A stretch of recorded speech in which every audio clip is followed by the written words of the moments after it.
Hello and welcome to Chapter 9, wherein we will be talking about whole sentence modifiers. Whole sentence modifiers, which are a kind of meta-discourse. Pretty exciting. Let's go ahead and get started. There are a whole list of different kinds of sentence modifiers. Of course, we have sentence modifier adverbs. That's what we'll be talking about mostly coming up in Part A. Vocatives, interjections, dependent clauses, don't worry about that too much, absolute phrases, appositives, and relative clauses. We're also not going to worry about these very much. Let's tackle this concept of sentence modifying adverb. The sentence modifying adverb is different than the adverbial adverb. You gotta love that name. These are the kind of adverbs we learned about in Chapter 6, right? These are the adverbs that do what adverbs normally do, aka they modify the verb, right? But, kind of excitingly, there are some single word adverbs, as well as some phrases and some clauses that are not modifying the verb. Rather, they are modifying the entire sentence. Yes, it's true, an adverb or phrase can modify the sentence as a whole. Pretty cool. When this happens, we are talking about something called meta-discourse. A lot of times you'll hear people say like, oh, that's so meta.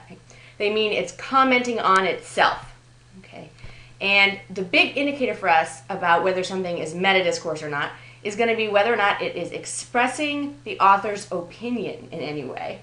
If the author is using that adverb or phrase to comment on the content of the sentence, then it's meta-discourse, and it's probably a sentence modifier. Whoa. One of the best examples I can think of in single word adverb form is the adverb clearly, or as my brother who spent 4 years in Boston would say, clearly. If I said, clearly George Lucas did not explain the plot, I'm actually saying something different than if I said, George Lucas did not explain the plot clearly. In the first example, clearly is modifying the entire sentence, right? It's commenting on the sentence as a whole. I'm saying it is clear that George Lucas didn't explain the plot. But in the second example, clearly is modifying the verb explain. I'm talking about how George Lucas did, or in this case, did not explain the plot. He didn't explain the plot clearly, in a clear manner, right? Adverb of manner.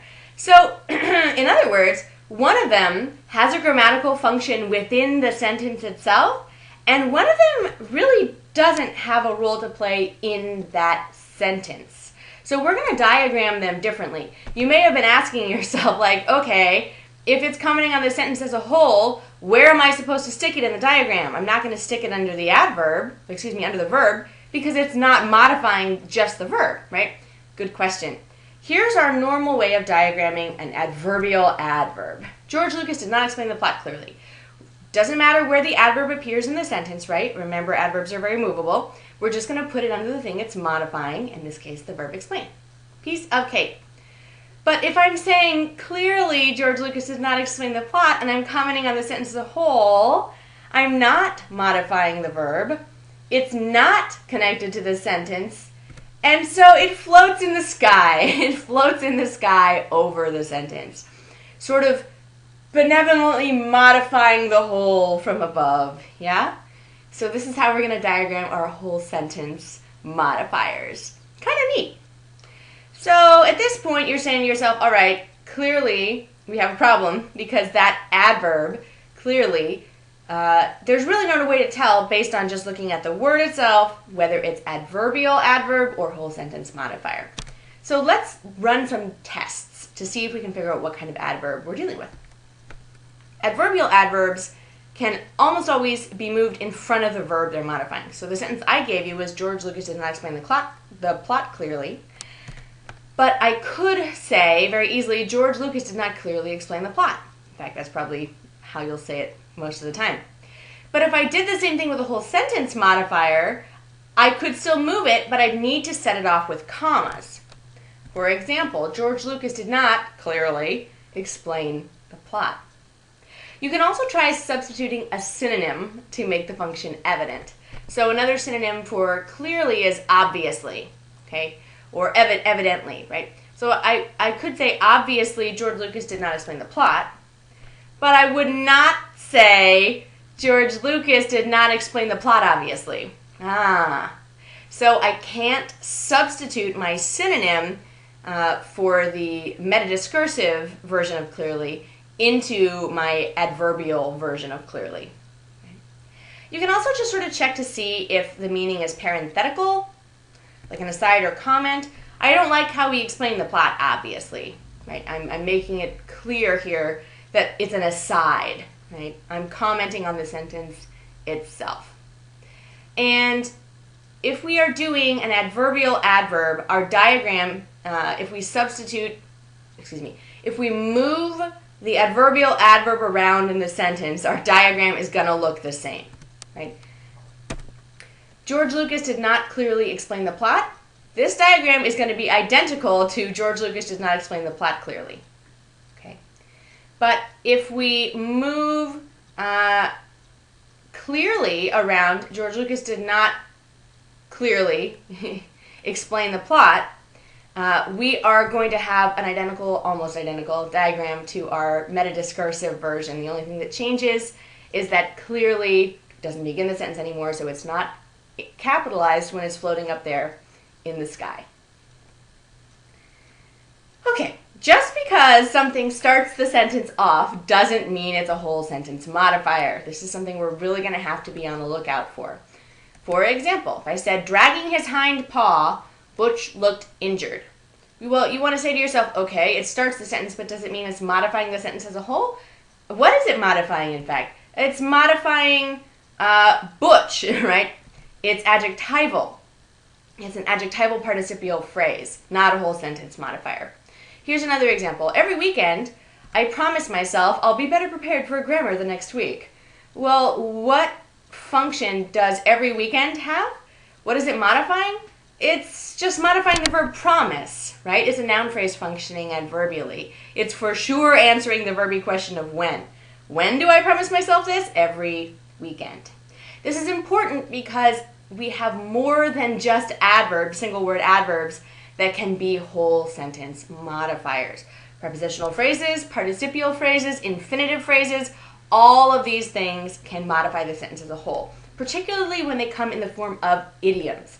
In English, we have a ton of idioms that we use to comment on sentences as a whole. For example, in my opinion, bulldogs are beautiful. It's a prepositional phrase. Having said that, I know that some people do not agree. Here I have a participial phrase, present participle. I still love bulldogs, to be honest. Ooh, I moved it to the back. Can still be a whole sentence modifier, even if it's at the back of the sentence. It's an infinitive phrase, right? To be honest. So these three are all whole sentence modifiers, and they are going to be floating in the air over the sentences that they modify. You want to ask yourself, is this commenting on something inside the sentence or on the sentence as a whole? So 2 pro tips for you here. Pro tip 1, the less clearly a modifier is related to a specific part of the sentence, the more likely it is to be modifying the whole thing. Yeah, so if you're really struggling to say, well, what part of the sentence does this modify, right? The likelihood has just gone up that it's modifying the whole sentence. And another pro tip is really think about, hey, is this an idiom? Right? If this is a colloquial expression or an idiom, then there's a high likelihood that it's modifying the sentence as a whole, right? Rather than modifying one specific part. Let's take a look at what these diagrams would look like. In my opinion, bulldogs are beautiful. This is a prepositional phrase. It does not have a sentence pattern. It is floating in the sky above the pattern 2 sentence, bulldogs are beautiful. Having said that, I know that some people do not agree. Aha! Having said that is a participial phrase. Remember that participial phrases do have patterns, right? We have a verb, having said, and we have the demonstrative pronoun that in the direct object slot. Pattern 7, floating in the sky, still has a pattern. And then, of course, I gave us the nominalizer that also. Pattern 6 and pattern 7 in our main clause, just for some fun. And then we have the sentence, to be honest, I still love bulldogs, or I still love bulldogs, to be honest. I moved it to the front. This is an infinitive phrase, pattern 2 in this case. Floating in the sky, still has a pattern of its own. I find it helps to imagine a sort of snarky, opinionated dude if I'm trying to figure out if something is meta-discursive or not. I like to go with comic book guy from The Simpsons. I can hear his snarky voice saying things in a meta-discursive way. In my opinion, I can hear it. Okay? It was a terrible comic book guy impression, but you get the idea. So imagine your own snarky-voiced dude in your head. Let's practice this just a little bit together. I've given you some modifiers, and we're going to try to figure out what they're modifying. Here's a sentence. Hot and sweaty, Roger Federer shook hands with his opponent at the end of the match. Okay, well, what's being modified here? Is hot and sweaty a whole sentence modifier? I don't know. Who's hot and sweaty? It's Roger Federer. That's right. So the subject of the sentence is being modified. These are just regular old adjectival modifiers. What if I said, perhaps the whole idea needs to be revised? Perhaps.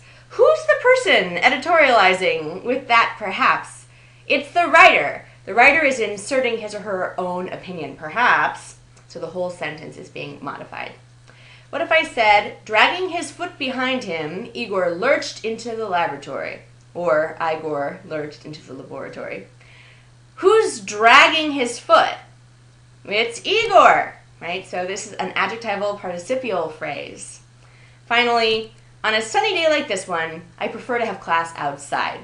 This is one of those things we would have had no problem with way back in chapter 2, but now that we've learned all this new stuff, it might seem a bit more confusing. But really, the question is just, when do you prefer to have class outside? On a sunny day like this one. It is an adverbial prepositional phrase. Cassidy says the key to success with these whole sentence modifiers, of course, is to practice. Keep up the good work, and we will talk to you soon.